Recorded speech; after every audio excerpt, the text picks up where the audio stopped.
Hello friends, welcome to our YouTube channel तैयारी exam की। जिन लोगों ने अभी तक हमारे यूट्यूब चैनल को सब्सक्राइब नहीं किया है, सब्सक्राइब कर लें, बेल आइकन को प्रेस कर दें ताकि हमारे वीडियोज़ के अपडेट्स आपको समय समय पर मिलते रहें। ओके, तो आज का जो वीडियो है क्लास 10 के स्टूडेंट के लिए बहुत ही स्पेशल है। ओके, तो आज हम कक्षा 10वीं की इकोनॉमिक्स का इकाई 5 पे आए हैं। ठीक है, चैप्टर का नाम भी है रोजगार एवं सेवाएं। ओके, और इसका प्रश्नावली पे आए हैं का वस्तुनिष्ठ प्रश्न, ऑब्जेक्टिव क्वेश्चन। ओके, यहाँ पर देखिए इसका पहला है सही विकल्प चुने का क्वेश्चन नंबर पहला है आर्थिक विकास का तीसरा क्षेत्र क्या है। देखिए बुक में आपको 4 ऑप्शन मिलेंगे और बुक में आपका आंसर भी दिया हुआ रहता है। तो इस तरह से हम फेयर के तौर पे यहाँ पे लेकर आई हूँ। ओके, तो आप लोगों को घबराना नहीं है, आंसर देखना है और समझना है। तो इसका उत्तर हो जाएगा घ, सेवा क्षेत्र। ठीक है, क्वेश्चन नंबर 2 है मानव पूंजी के प्रमुख घटक कितने हैं। तो ग is the right answer 5। Book में ग में आंसर दिया हुआ रहेगा।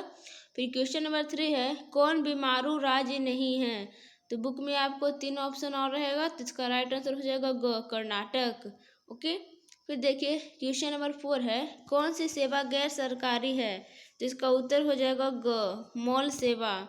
क्वेश्चन नंबर 5 है यहाँ पे ऊर्जा के मुख्य स्रोत क्या हैं। तो कोयला, पेट्रोलियम, विद्युत। तो घ इज द राइट आंसर, इनमें से सभी। आइए देखते हैं हम लोग कुछ लघु उत्तरीय प्रश्न है उसे शॉर्ट आंसर टाइप क्वेश्चंस का। क्वेश्चन नंबर पहला है जो कि वीवीआई क्वेश्चन है, एग्जाम में आते रहता है। इसका क्वेश्चन नंबर पहला है आउटसोर्सिंग किसे कहते हैं। तो इसका उत्तर हो जाएगा जब बहुराष्ट्रीय कंपनियों या अन्य कंपनियां अपने लिए संबंधिता नियमित स्वयं अपनी कंपनी की बजाय किसी विदेशी या बाहरी स्रोती अथवा संस्था या समूह से प्राप्त करती है, यह स्थिति आउटसोर्सिंग यानी कि बाह्य स्रोती कहलाता है। कहने का अभिप्राय जब बहुराष्ट्रीय कंपनियों या अन्य कंपनियां अपने लिए संबंधिता नियमित स्वयं अपनी कंपनी की बजाय किसी विदेशी या बाहरी स्रोती अथवा संस्था या समूह से प्राप्त करती है, यह स्थिति आउटसोर्सिंग जिसे हिंदी में बाह्य स्रोती कहते हैं। फिर देखिए क्वेश्चन नंबर 2 क्या है, इम्पोर्टेंट क्वेश्चन है सभी। सूचना प्रौद्योगिकी इंफॉर्मेशन टेक्नोलॉजी से जुड़े 5 सेवा क्षेत्र को बतलाएं। तो इसका उत्तर हो जाएगा वस्तुतः सूचना प्रौद्योगिकी के व्यापक प्रसार से काफ़ी महत्वपूर्ण और विशिष्ट आर्थिक गतिविधियां बन गई है। भारत में होटल व्यापार, परिवहन अथवा यातायात एवं संवाद वाहन सेवाएं काफ़ी तेज़ी से बढ़ी है। इसमें भी टेलीफोन विशेषकर मोबाइल फ़ोन का सर्वाधिक योगदान रहा है। ओके, आइए चलते हैं क्वेश्चन नंबर 3 क्या है सरकारी सेवा किसे कहते हैं। तो इसका उत्तर हो जाएगा जब देश या राज्य की सरकार काम के बदले वेतन देते हैं और इनसे विभिन्न क्षेत्रों में काम लेते हैं तो इसे सरकारी सेवा की सूची में रखा जाता है। सरकारी सेवा के कुछ व्यापक क्षेत्र का उदाहरण इस प्रकार है, देखिए कौन कौन है। सैन्य सेवा, शिक्षा सेवा, स्वास्थ्य सेवा, अभियंत्रण सेवा, वित्त सेवा आदि। ओके, आइए चलते हैं हम लोग क्वेश्चन नंबर 4 पे क्या है। 4 है गैर सरकारी सेवा किसे कहते हैं। तो इसका उत्तर हो जाएगा जब सरकार अपने द्वारा संचालित विभिन्न कार्यक्रमों को गैर सरकारी संस्थाओं के सहयोग से लोगों तक पहुंचाने का कार्य करती है अथवा लोग अपने प्रयास से ऐसे सेवाओं के सृजन से लाभान्वित होते हैं, उन्हें गैर सरकारी सेवा के अंतर्गत रखा जाता है। ओके, आइए चलते हैं क्वेश्चन नंबर 5 पे क्या है। 5 है आधारभूत संरचना किसे कहते हैं। तो इसका उत्तर हो जाएगा आधारभूत संरचना एक ऐसी सुविधा है जो देश के सर्वांगीण विकास के लिए आवश्यक बेहतर बुनियादी सुविधाएं ही आर्थिक विकास को बेहतर बना सकती है। ओके, फिर आइए चलते हैं क्वेश्चन नंबर 6 पे क्या है जो कि वीवीआई क्वेश्चन है, एग्जाम में आते रहता है ये क्वेश्चन, इसे भी आप लोग देख लीजिएगा अच्छे से। रोजगार और सेवा में क्या संबंध है। तो इसका उत्तर हो जाएगा रोजगार एवं सेवा का अर्थ इन बातों से है जब व्यक्ति अपने परिश्रम एवं शिक्षा के आधार पर जीविकोपार्जन के लिए धन एकत्रित करता है जब इस धन को पूंजी के रूप में व्यवहार किया जाता है और उत्पाद के क्षेत्र में निवेश किया जाता है तो सेवा उत्पन्न होता है। अतः रोजगार एवं सेवा क्षेत्र एक दूसरे के परस्पर है। ठीक है, आइए चलते हैं इसका क्वेश्चन नंबर 7 पे। क्या है? 7 है, आर्थिक संरचना का क्या महत्व है? तो इसका उत्तर हो जाएगा यहाँ से, भारत में बुनियादी सुविधाएं को विकसित करने का परंपरा के तौर पर सरकार का ही पूरा दायित्व था। इसी कारण 1991 के बाद आर्थिक सुधारों के दौर में निजी क्षेत्र में भी स्वयं सरकार के साथ संयुक्त भागीदारी कर आधारभूत संरचना के विकास में महत्वपूर्ण भूमिका निभाई है। आज संयुक्त रूप से आधारभूत संरचना में निवेश हो रहा है तथा इसकी स्थिति में भी काफ़ी सुधार हुआ है, परंतु खासकर आर्थिक दृष्टिकोण से अपेक्षाकृत पिछड़े राज्यों में तो बहुत ही कम बुनियादी सुविधाओं का विकास हो पाया है। ओके, आइए चलते हैं हम लोग क्वेश्चन नंबर 8 पे। लघु उत्तरीय प्रश्न का क्या है? मंदी का असर भारत में क्या पड़ा? तो इसका उत्तर हो जाएगा यहाँ से, भारत पर इसका असर कम पड़ा क्योंकि यहाँ की पूंजी बाजार काफ़ी मजबूत अवस्था में अभी है। यहाँ के इंजीनियर आज भी बाह्य स्रोतों में लगे हुए हैं।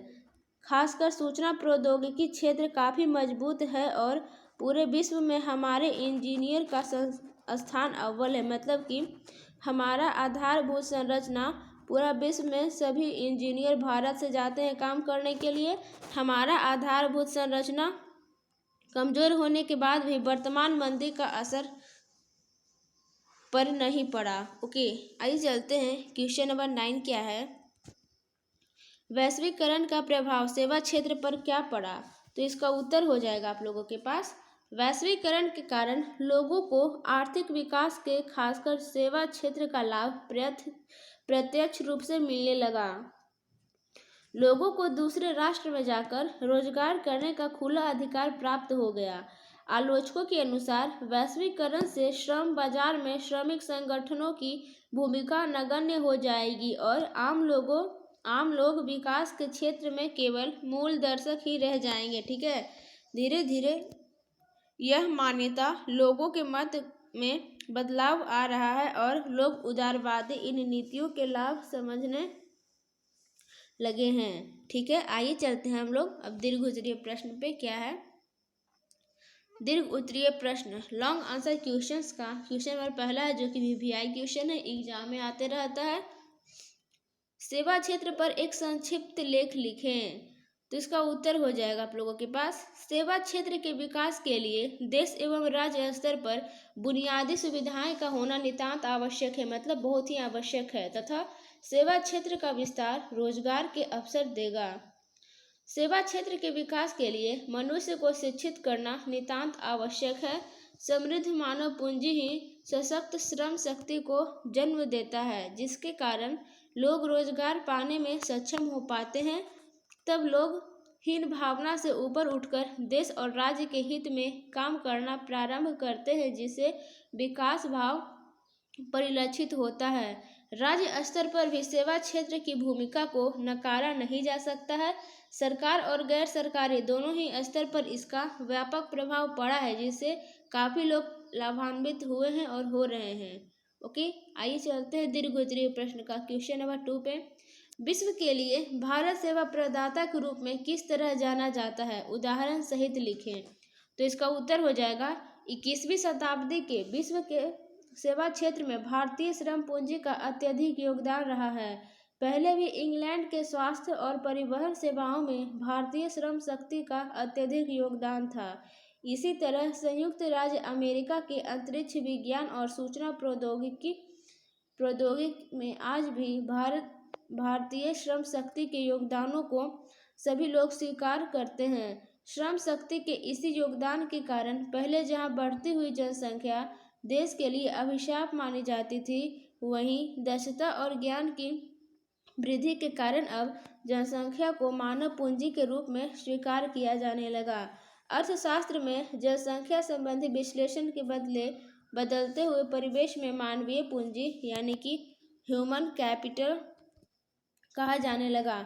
आज भारत को विश्व का अग्रणी युवा देश कहा जाता है। एग्जाम में आ सकता है कि वर्तमान में भारत को कौन सा देश कहा जाता है, तो अग्रणी युवा देश कहा जाता है, क्योंकि अपेक्षाकृत यहाँ संपूर्ण जनसंख्या में ऊर्जावान युवा वर्ग की संख्या अधिक हो गई है। यह विकास की गति को बढ़ाने में मददगार साबित हो रहा है। ओके, आइए चलते हैं हम लोग क्वेश्चन नंबर 3 पे। क्या है, सेवा क्षेत्र में सरकारी प्रयास के रूप में क्या किए गए हैं, वर्णन करें। तो उत्तर हो जाएगा, सेवा क्षेत्र में लगातार सेवाओं का सृजन किया जा रहा है। जनसंख्या बढ़ने के साथ साथ इन आवश्यकताओं की पूर्ति के लिए अर्थव्यवस्था में विभिन्न प्रकार के उद्योगों का विस्तार हो रहा है। नए नए कल कारखाने खोले जा रहे हैं। इनके लिए आवश्यक आधारभूत संरचनाओं का विकास किया जा रहा है। इन संरचनाओं के विकास के लिए हमें प्रशिक्षित और अप्रशिक्षितों की आवश्यकता होती है, और यही मानव पूंजी के धरोहर होते हैं। मानव पूंजी को चुस्त दुरुस्त बनाने के लिए शिक्षा क्षेत्र में विकास पर व्यापक स्तर पर प्रयास करना पड़ता है।